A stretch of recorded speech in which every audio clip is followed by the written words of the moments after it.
dismantle all the justifications for enslavement.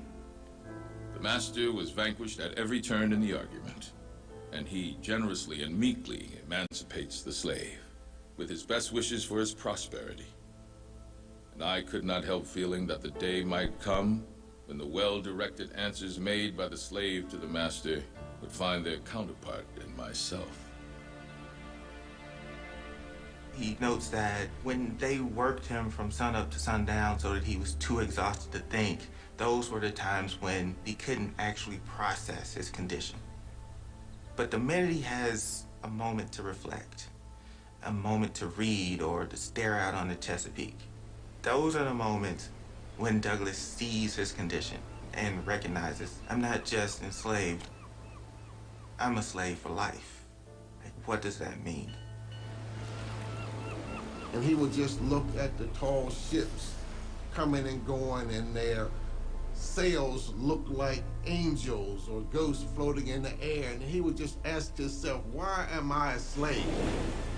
Why am I in this hot hell when the gallant ships go all over the habitable globe and I'm here in this bondage? Oh, if I was free, if I could fly, if I could swim, I'd run away. Just 100 miles north, I'd be free. I'd get on a boat and I'll set it adrift, and this bay shall yet bear me to freedom.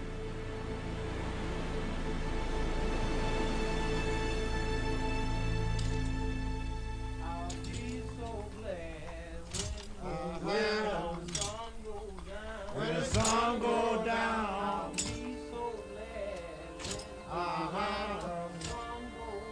when the sun goes down. There was, in the Bayside, a man named Edward Covey, who enjoyed the execrated reputation of being a first-rate hand at breaking young Negroes. If at any one time of my life I was made to drink the bitterest dregs of slavery, that time was during my stay with Mr. Covey.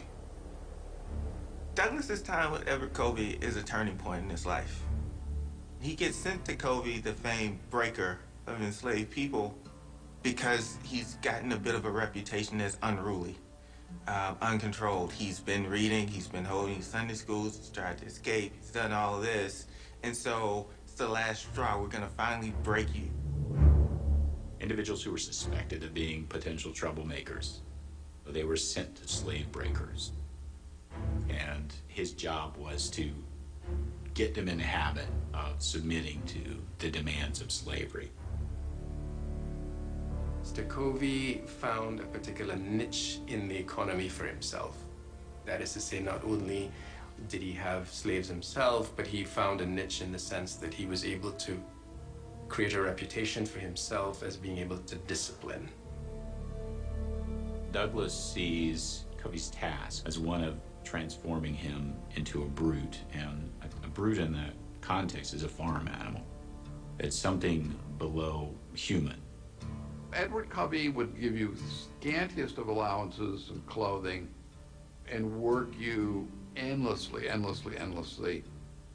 the whole idea was just to break a person in body, and that would break them in spirit.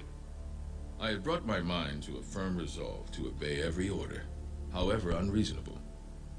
And if Mr. Covey should then undertake to beat me, I would defend and protect myself to the best of my ability.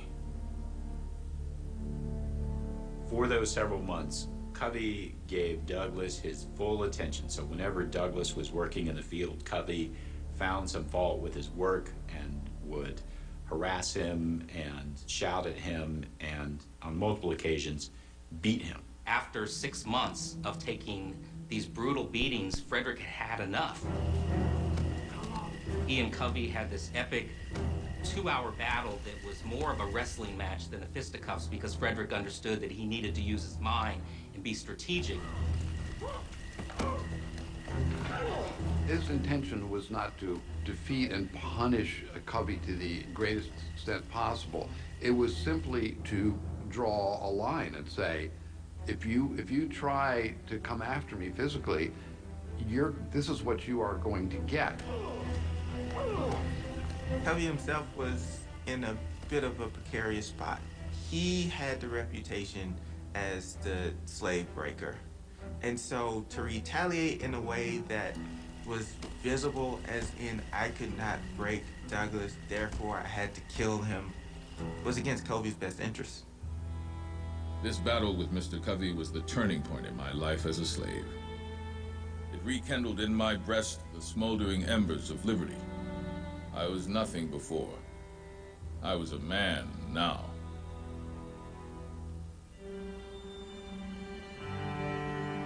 After that incident, there was a great deal of discussion among his owners about possibly selling him down to Alabama or Mississippi to the Cotton States to sort of get him off their plate. Enslaved people in Maryland lived with the constant fear that they or a family member could be sold down into the Deep South. And so that daily fear was always with them, even as they're looking north and seeing Pennsylvania not that far in the distance. It was still a very dangerous, very scary proposition to flee, but Pennsylvania was not as far away for them as it was for, say, Mississippi. Douglas and some fellow slaves tried to run away. They tried to escape up to free soil. They were caught. And other planters on the Eastern Shore told Thomas Auld that Douglas was trouble and that they wanted to kill Douglas, essentially. From Thomas Auld's perspective, Douglas's property, to protect his property, he sent Douglas back to Baltimore. I'm gonna sail like a ship on the ocean. I'm gonna sail like a ship on the ocean. Once he got to Baltimore, which was a thriving shipbuilding point, Fells Point in Baltimore, he would see people of color from all around coming into Fells Point, not only to get their boats repaired, but bringing in cargo. Well, I'm gonna sail till I see my dear old mother. In a few weeks after I went to Baltimore, Master Hugh hired me to Mr. William Gardner, an extensive shipbuilder on Fells Point.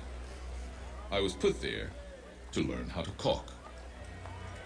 And caulkers are a high-skilled position to help repair wooden vessels, and Frederick Douglass became very skilled in that craft, as well as many other African Americans in Baltimore's Fells Point. In Baltimore, you have a really robust free black population with an AME church.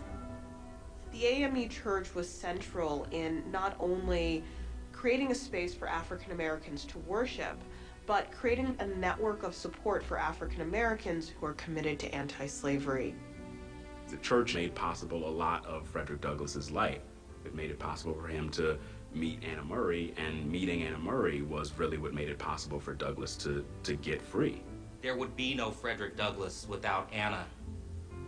They met in Baltimore when Frederick was a teenager, enslaved. As they started thinking about a life together, Anna was one of the first people to plant the seed of thought in his mind that, Frederick, you're not meant to be a slave for life. It doesn't matter what your enslaver says to you. And as they're starting to think about a life together, she said, Frederick, I don't want our children's father to be a slave. The only way that they can get married and have a family and live the way that they want to live is for him to escape and her to meet him in the north. The problem is the steamboats, the railroads, the road crossings into Pennsylvania, all of these are guarded. African American individuals had to carry their free papers in order to get through those different checkpoints. So it's quite a quandary. But they come up with a plan to pass him off as a free black sailor. The U.S. Navy had more people of color in their ranks than any other branch of service. There was a brotherhood of people of the sea. It didn't matter whether you were black or white if you had your seaman's papers. What Anna does is get him a suit of sailor's clothes. They borrow a set of papers that sailors carried when they traveled to different ports so they wouldn't be arrested And so this is his disguise. So Frederick Douglass took the train up to the Susquehanna River. They were so used to seeing the blue jackets and the gold buttons with the eagles on it, that wasn't news. This is how he is able to board a train, board a steamer, and ultimately make it across the Mason-Dixon line, first to Philadelphia and Delaware, and then on to New York, where he meets up with Anna again and gets married to her. Had she not sold her personal belongings to help finance his escape, who knows if he would have had the courage or the wherewithal to escape, and had that not happened, we would be a very different country sitting here today. It was suggested that Frederick and Anna go to New Bedford so he could get work. Once initiated into my new life of freedom, a comparatively unimportant question arose as to a name, but And in our final segment, I'm going to put this aside. In our final segment, I would love for you to think about this national theme this year, resistance. What are you resisting this month or this year? You don't have to say, I don't want you to say it out loud, just internally. What are you resisting this year? Is it a situation, an event, a person, a type of work? Resistance. Frederick Douglass is the reason why we're speaking and learning about him today, because he is a lamp, if you will, for the idea of Black Christianity and the resistance within. The entire month, we will continue to highlight this theme in different ways, but we wanted to start off this night with this figure, because there is no Black resistance without the church, and there is no church without God. You'll see that, as we talked about in the last segment, that the first book that he read is his second favorite other than the Bible. And so this is the trend that not only he and others, we just celebrated Martin Luther King Jr. Day, but this is a trend that we ought to be following as we leave these doors tonight and we lead our separate lives collectively as one in Christ. That we are being resistant to the world, the culture, and the idea of how we ought to live, because we are reading and living our lives by a different word in a different text. Our last segment, by which I should be known thereafter. Between Baltimore and New Bedford, the better to conceal myself from the slave hunters, I had parted with Bailey and called myself Frederick Douglass. Even though he changes his last name and becomes Frederick Douglass, he holds on to the Frederick. That's a sort of essential part of his identity. He feels some connection to that name, a name that was likely or possibly given to him by his mother, and he doesn't want to abandon that entire sense of who he is, even as he is building a new life for himself. I am an abolitionist, I glory in the name, though now by slavery's minions hissed and covered o'er with shame.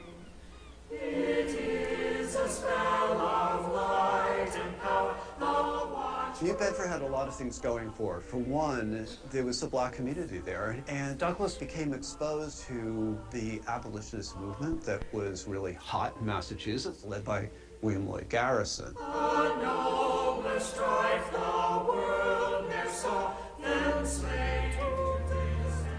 William Lloyd Garrison was one of the most prominent abolitionists in the country, the editor of The Liberator, a weekly newspaper which was fervently anti-slavery and for the rights of African Americans. I love this paper and its editor. He was never loud and noisy, but calm and serene as a summer sky, and as pure. And his paper took a place in my heart second only to the Bible. Garrison was fighting for justice, and he was fighting for equality. And Frederick knew what injustice felt like. He knew what inequality felt like. That's when Frederick really began to speak out about his enslavement. In the 19th century, oratory was a huge deal. Going to an oration, going to a debate was the equivalent of going to the movies. For the next several years, Douglass traveled throughout the North and what's now the upper Midwest, speaking out against slavery. Douglass, in a sense, was so eloquent and elegant as a speaker that some whites started to accuse him of being a fraud. People doubt that I had ever been a slave. They said I did not talk like a slave, look like a slave, nor act like a slave. Thus, I was in a pretty fair way to be denounced as an imposter. And so in order to prove he was who he claimed to be, he wrote the narrative of the life of Frederick Douglass, an American slave. The sort of concluding piece of the title is written by himself. Those words were really powerful and challenging to a lot of what white Americans thought was possible. It was published in 1845. It sold 4,500 copies in 3 months. You know, he was a star. And now he had another problem. Once he publishes the narrative, he's probably the most famous black person in the world at that point. But he, in the narrative, has outed himself as a fugitive.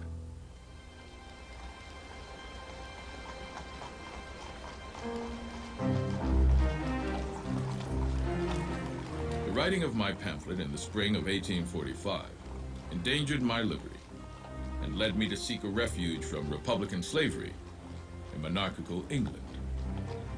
Douglass goes to the UK in part to seek refuge, but also in part to continue to boost his political profile. And when he goes there, he is incredibly well received. When Frederick Douglass arrives in the UK, he is celebrated as the moral and social and political voice of the anti-slavery movement. He becomes a global figure that represents the brutality of slavery and the possibility of freedom. When Douglass goes to England, he is embraced by a community of radical thinking people, and he is allowed to become even more of who he already is because of the community there that embraces him.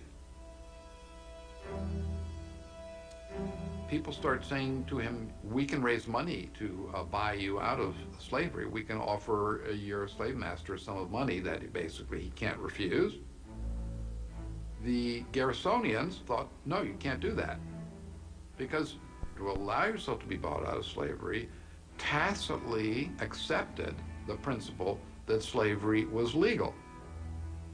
By our standards today, we would think it's ridiculous that abolitionists would not embrace Douglass securing his freedom, but I think that for many of them, they also understood that Douglass was a political tool, and I think Douglass never saw himself as that. He saw himself as a person seeking freedom. I think the very best thing was done in letting Master Hugh have the 150 pounds sterling and leaving me free to return to my appropriate field of labor. I could have easily remained in England, for the same friends who had so generously purchased my freedom would have assisted me in establishing myself in that country. But I felt that I had a duty to perform, and that was to labor and suffer with the oppressed in my native land. After return from the UK, Douglass became increasingly sure about his capacity to act as an independent political figure, but he also was developing into a person who was more comfortable with his own political ideas. You know, at first, Frederick was Garrison's protege. And so Garrison said to Frederick, you just tell your story and leave the thinking to us. "Tell your story, Frederick," would whisper my revered friend, Mr. Garrison, as I stepped upon the platform. I could not always follow the injunction. It did not entirely satisfy me to narrate wrongs. I felt like denouncing them. White abolitionists think there is only one point of view, but Douglas wants a role that's much wider than a scripted role of someone who's simply opposed to slavery. Douglas is someone who's now prepared to contest a more widespread system of injustices. And this is one of the reasons why he wanted to start the North Star, his newspaper. For Frederick Douglass, starting the North Star was critical to create a black voice of abolition. There were other abolitionists, newspapers, but very few spoke to the question of the end of slavery from the perspective of black people. Right is of no sex. Truth is of no color. God is the Father of us all, and all we are brethren. Editors rule the day. The editors of the newspaper really shaped who saw what, where, and when.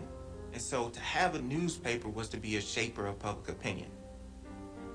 Founding the newspaper is sort of like Douglas's declaration of intellectual and activist independence.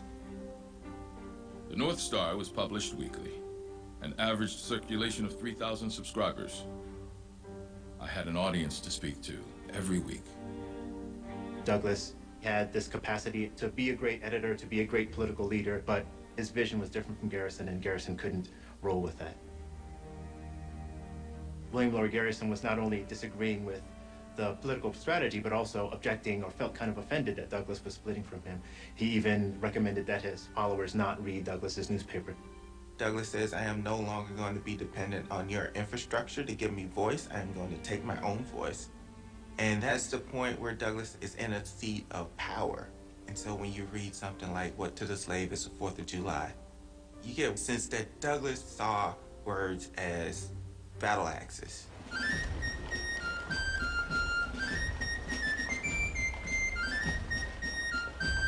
What to the American slave is your 4th of July?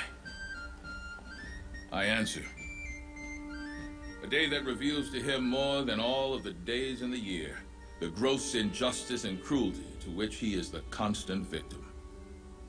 To him, your celebration is a sham. Your boasted liberty and unholy license, your national greatness, swelling vanity, your sounds of rejoicing are empty and heartless.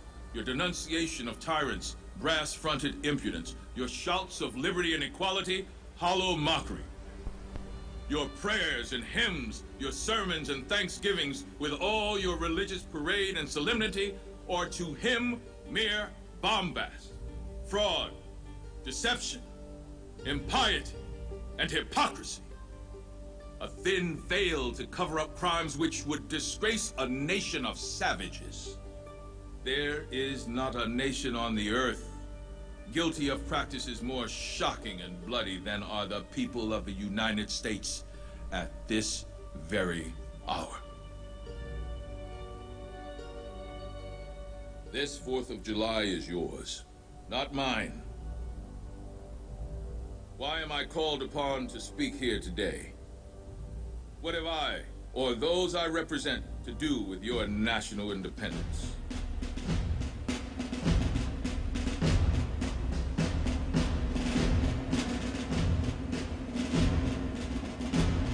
In speeches and essays, Douglass talks about the daguerreotype developed in the 1840s as one of the central modern marvels of the day, as important as, say, the telegraph, for its ability to capture a reality unfiltered. And so Douglass saw in photography a way to show African descended people as they were, in all their beauty.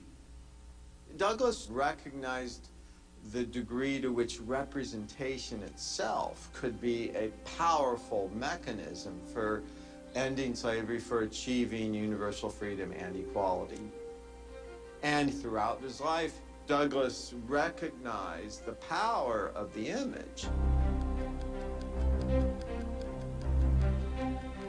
We now understand that Frederick Douglass is the most photographed American man in the 19th century. Not African American man, but American man. He consciously put himself in front of the camera because he understood the democratic power of that new technological medium. Frederick Douglass was obsessed with the way that black people were stereotyped, that they were made to look stupid, they were made to look savage. So he became preoccupied with how he looked. And you look at the images themselves, and you see that he's up to something. It's presenting himself in this particular way. He is serious, he's engaged, he's really smart. He understood the way in which his embodied form, self-possessed, dignified, masterful, could create a weapon to counter the sea of racist stereotypes that surrounded Douglass and everyone in the disunited states at that time. Frederick said, when you look at a photograph of me, you're never going to deny that I'm a man worthy of freedom and citizenship. You're going to look me in the eye and see my humanity. You can see in his gaze that he's not afraid of the camera. He's able to go toe-to-toe with the camera. He's able to hold his gaze. He commands your attention. And Douglass is extraordinarily handsome, no matter what vantage point you want to use. Whatever standard of beauty you've got, Douglass gives it to you. Douglass was meticulous in how he himself photographed. He was always dressed to the hilt. He was always intent on his particular, so how he would be posed. The head-on daguerreotype of Douglass with that piercing gaze, right, was important. The central question of the day for Frederick Douglass was, by what right does anyone have to own another human being? So when you're looking at Frederick Douglass in a photograph, you're seeing insistent self-possession. You're seeing a refutation of the very idea that slavery could even be possible.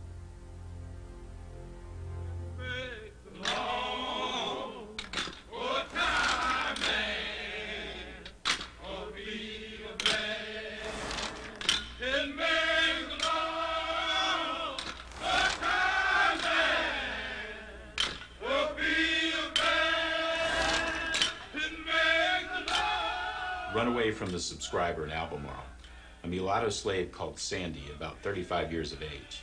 His stature is rather low, inclining to corpulence, and his complexion light. Whoever conveys the said slave to me in Albemarle shall have a 40 shillings reward, if taken up within the county, and 10 pounds if in any other colony. From Thomas Jefferson.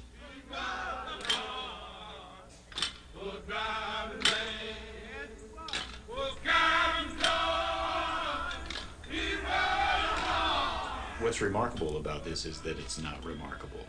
It's Thomas Jefferson, so we find it significant, but enslavers were placing these kinds of ads in every state or territory where slavery existed.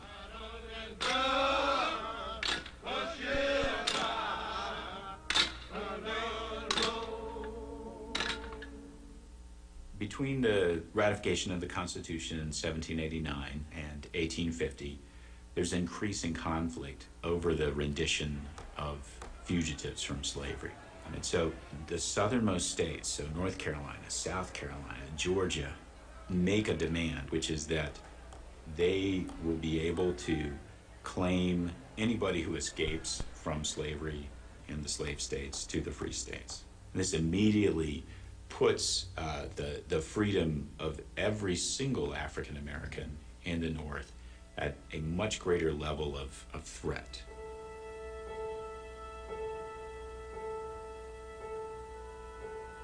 The Fugitive Slave Act of 1850 was the last-ditch effort of those slaveholders who wanted to hold on to the bondage and greed of slavery.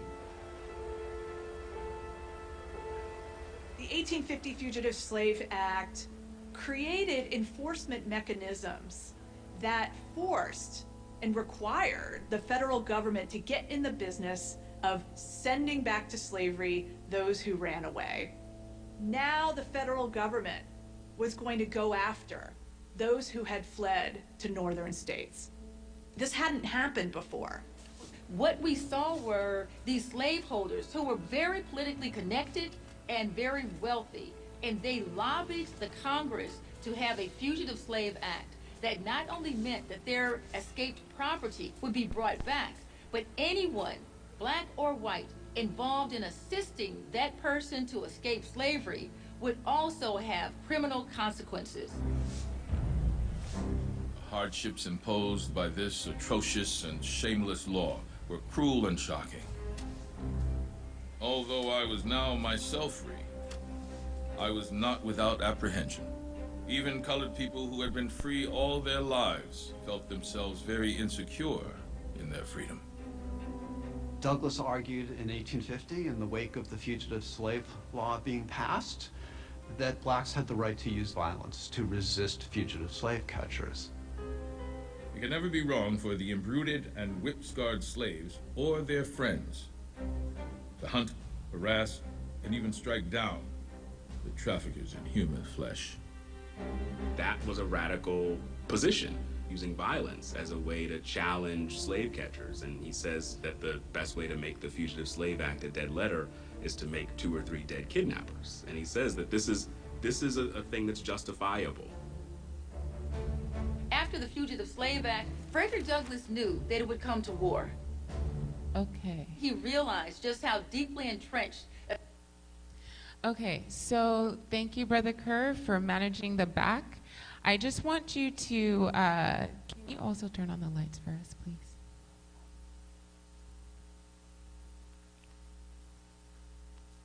Okay, thank you. All right, so the plan is we're not keeping you guys long because we also know it was first Sunday. All right, so we just wanted to give you a little teaser. You also have what Sister Bernice and Sister Totland passed out to you. This is actually a reference to the narrative written by Frederick Douglass himself. This is the appendix of it. So this is your reading assignment, okay? We have questions and quizzes and prizes throughout the month for people who can answer correctly questions developed by Sister Barkley, okay? But this is actually one of the most impactful books that I've read in my lifetime, and I'm a reader. And so to hear you, Monet, speak so eloquently about what you've learned and how you've went out on your own journey, I hope that you all take her lesson and do it yourselves, do it for you as well, okay? So if you look, it's The Life of American Slave, Frederick Douglass. This was written at his office of anti-slavery in 1845 in Boston, Massachusetts. If you look at the back very quickly, and at the very bottom, we have a list of free resources. This reading resource, where it was found, and you can find many, many, many other readings along on this website. The free PDF, if you decide you want to read the entirety of his book, you can find it for free. You can also share it to your friends, to your children and their children and their children and their children. You have the PDF right there. And then also, if you want to continue watching the documentary, this is a PBS documentary that you can find online for free. You do not have to pay for it, and you don't need to make an account for it either. These are free and available to you. So,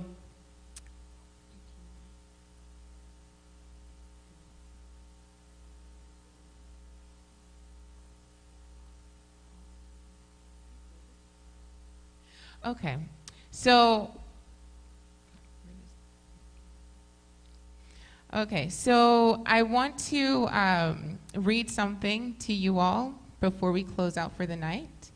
As we go through Black History this month, as I alluded to earlier, I wrote a little poem in the essence of Frederick Douglass, all right? So this Black History Month, we decided to change up our normal order of programming. This Black History Month, we will not only meet on Sunday nights here in the sanctuary, but in our community and also during morning service.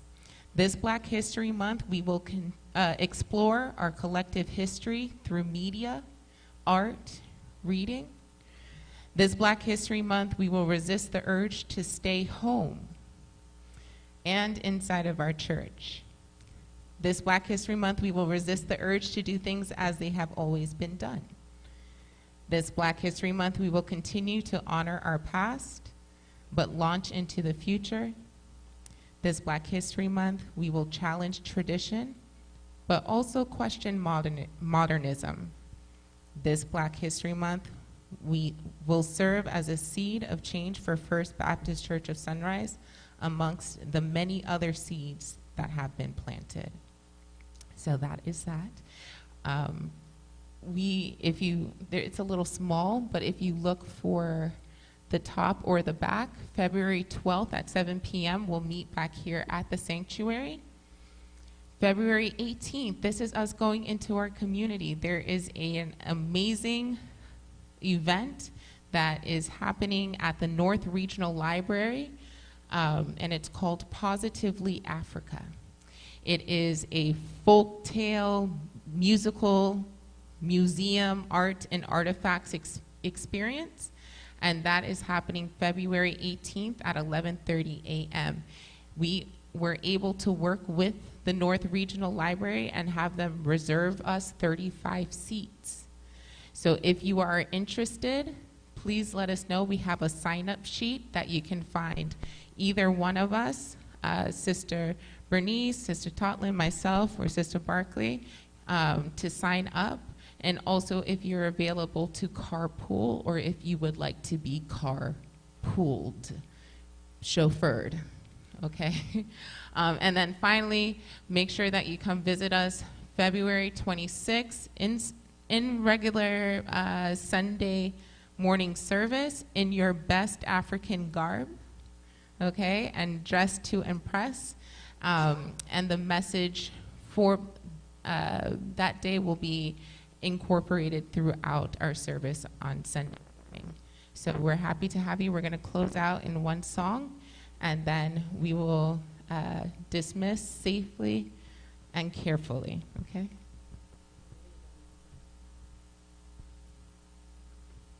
I trust that you have learned something from the videos that you watched, because I did not know much about Frederick Douglass.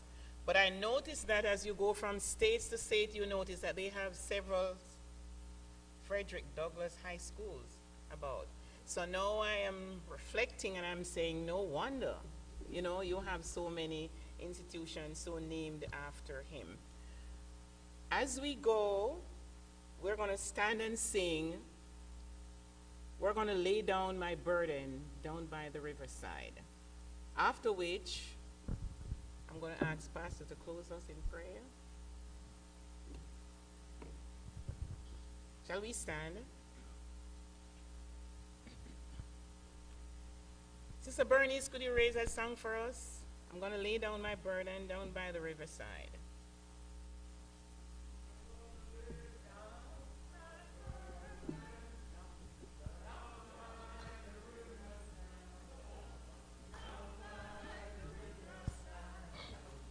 Down by the riverside, I'm gonna lay down my burden.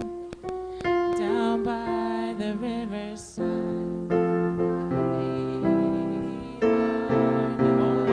Pastor, we're going to start over. That was just warming up to see if we remember how to sing the song. My throat is giving me a warm time, so I can't raise the song this evening.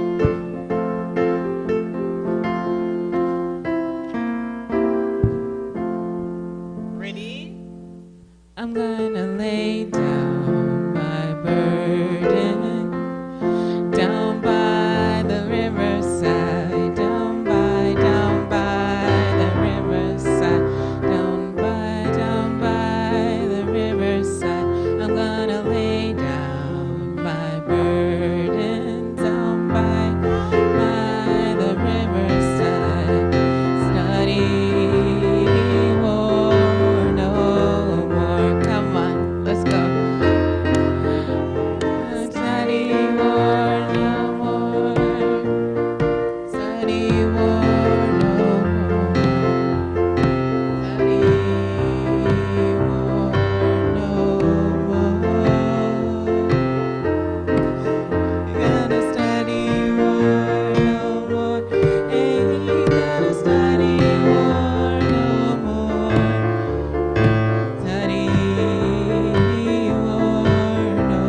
invite Pastor to lead us in prayer.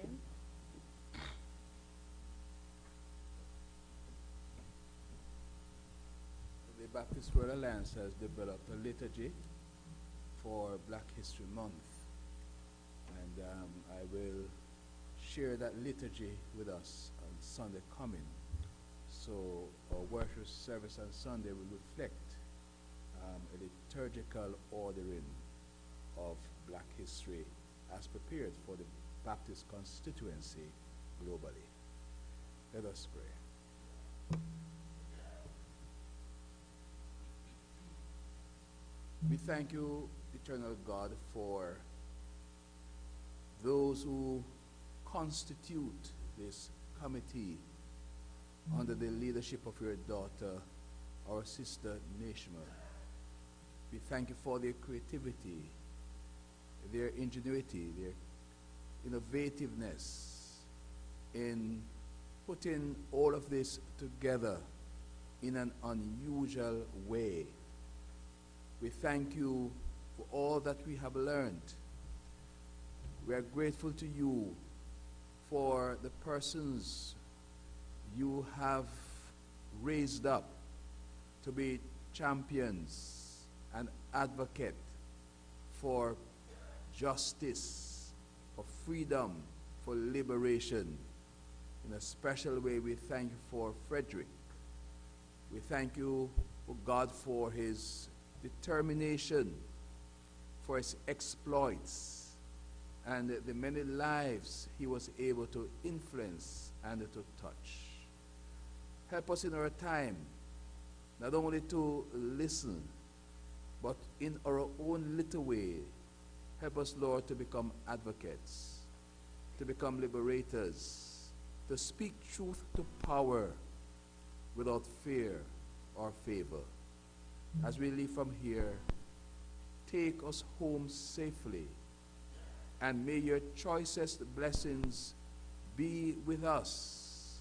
In the name of the triune God, now and always. Amen. Amen. Have a good night. See you in service on Sunday. Remember our Wednesday evening journey. Looking forward to seeing you online. And before you leave, make sure if you're interested in the February 18th event, please give us your name and write it down on the sign-in sheet if you're available to carpool and how many people you would be able to or willing to take.